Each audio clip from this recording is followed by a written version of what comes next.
ಇವರು ಒಂದು ಕಡೆ ದೇವಸ್ಥಾನಕ್ಕೆ ಹೋಗಲ್ಲ ಅಂತ ಹೇಳ್ತಾರೆ, ನಮ್ಮ ಸಂಸ್ಕೃತಿ ವಿರೋಧ ಮಾಡ್ತಾರೆ, ಮಠಮಾನ್ಯಗಳು ವಿರೋಧ ಮಾಡ್ತಾರೆ. ಆದರೆ ತಲೆ ಮೇಲೆ ಮುಸುಕು ಹಾಕ್ಯಂದ್ರೆ ಹಿಂಬದಿಯಲ್ಲಿ ಹೋಗಬೇಡ್ರಿ, ನೇರವಾಗಿ ಮಸೀದಿಗಳು ನಿಮಗೆ ಹೋಗ್ತಿರಲ್ಲ, ನಮಾಜ್ ಮಾಡೋಕ್ಕೆ ಟೋಪಿ ಹಾಕ್ಯಂತಿರಲ್ಲ, ಅವ್ರು ಕೊಟ್ಟಂಥ ಬಿರಿಯಾನಿ ತಿಂತಿರಲ್ಲ,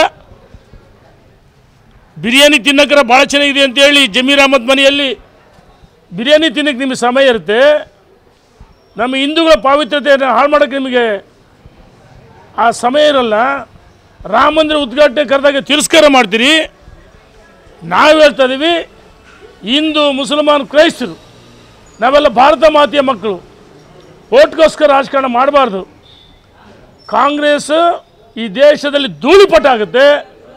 ಒಂದು ರೈತ ವಿರೋಧಿ ಸರ್ಕಾರ, ಹಿಂದೂ ವಿರೋಧಿ ಸರ್ಕಾರ, ಸ್ತ್ರೀ ವಿರೋಧಿ ಸರ್ಕಾರ, ಜನ ವಿರೋಧಿ ಸರ್ಕಾರ.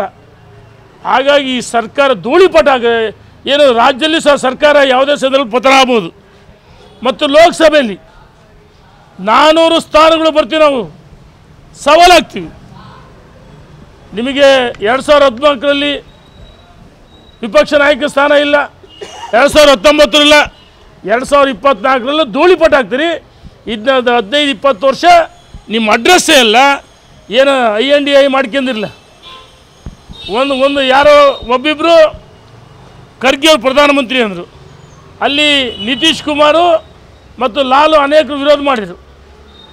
ಈ ಕಾಂಗ್ರೆಸ್ ಏನು ಕಾಂಗ್ರೆಸ್ಸು ಒಡೆದ ಮನೆಯಾಗಿದೆ ಮತ್ತು INDA ಒಕ್ಕೂಟ ಇದು ಸಹ ಚುನಾವಣೆ ಹತ್ತಿರ ಬಂದಂಗೆ ಬಿರುಕು ಜಾಸ್ತಿ ಆಗುತ್ತೆ. ಅವ್ರಿಗೆ ನೆಲೆನೂ ಇಲ್ಲ, ಅಡ್ರೆಸ್ಸು ಇಲ್ಲ. ಈ ಹಿಂದೂಗಳ ಮತ್ತು ರೈತರ ಶಾಪದಿಂದ ಸರ್ವನಾಶ ಆಗ್ತೀನಿ ಹೇಳಕ್ಕೆ ಇಚ್ಛೆಪಡ್ತೀನಿ. ಕನ್ನಡಿಗರ ಮೆಚ್ಚಿನ ನಿಮ್ಮ ನ್ಯೂಸ್ 18 ಕನ್ನಡ ಈಗ ವಾಟ್ಸ್ಆಪ್ನಲ್ಲಿಯೂ ಲಭ್ಯ.